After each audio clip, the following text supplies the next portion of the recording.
Tu veux briller à Roland-Garros? Alors il faut comprendre une chose, la terre battue, c'est la surface la plus exigeante du tennis. Rien que ça. Et soyons clairs, jouer sur terre, c'est pas juste glisser sur une autre couleur de terrain. C'est un autre jeu, un autre rythme, une autre philosophie. Si tu veux vraiment gagner sur cette surface, tu dois tout adapter.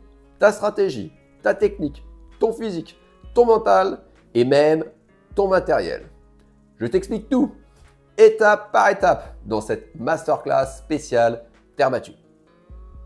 Alors sur terre, la clé n'est pas de frapper plus fort, c'est de jouer plus juste, plus patient, plus intelligent.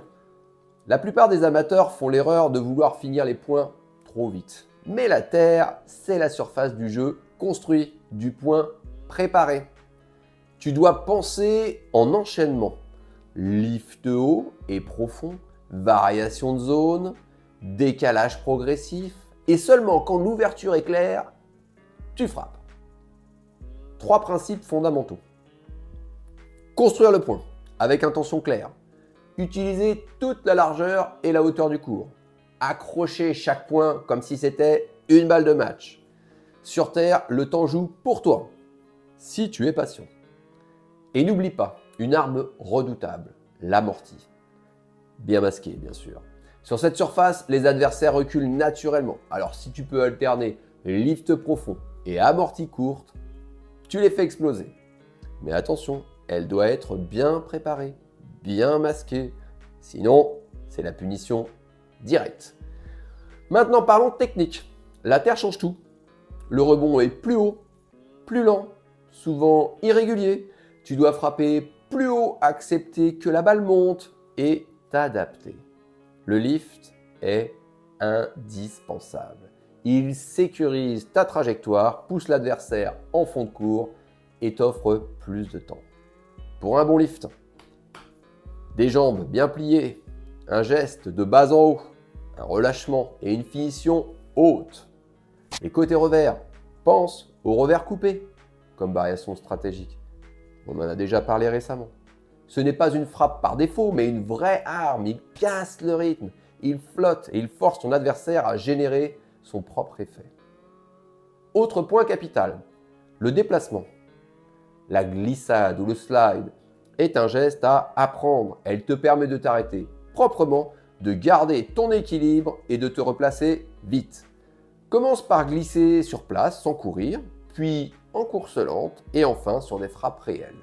Maîtriser le slide, c'est une question de temps, pas de talent. Sur terre battue, le physique est mis à rude épreuve. Les points durent plus longtemps, les courses sont plus fréquentes et les jambes brûlent vite, très vite. Tu dois travailler 3 choses. Ton endurance pour enchaîner des rallyes de 10 à 20 frappes sans t'écrouler. La force des jambes pour glisser, repousser et exploser sur chaque frappe. Ton gainage, car le terrain te met souvent en déséquilibre. Sans tronc solide, pas de stabilité. Et n'oublie pas la souplesse. Sur terre, tu frappes souvent dans des positions hors confort. Plus tu es mobile, plus tu restes fluide, même sous pression. Après le match, pense aussi à ta récupération.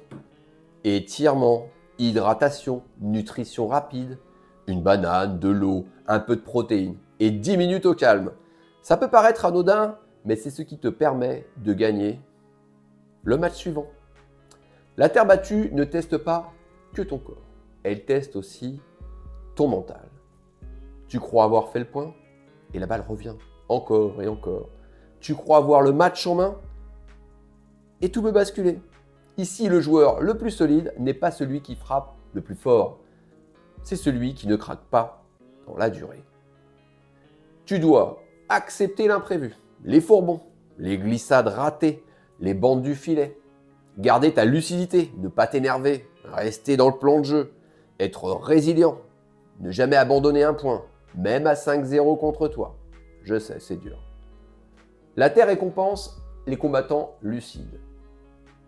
Et pour finir, le matériel maintenant. Sur terre, tu dois être bien équipé, sinon la surface te punira. Prends des chaussures spécifiques terre battue, avec des semelles à chevrons pour bien accrocher et glisser sans danger.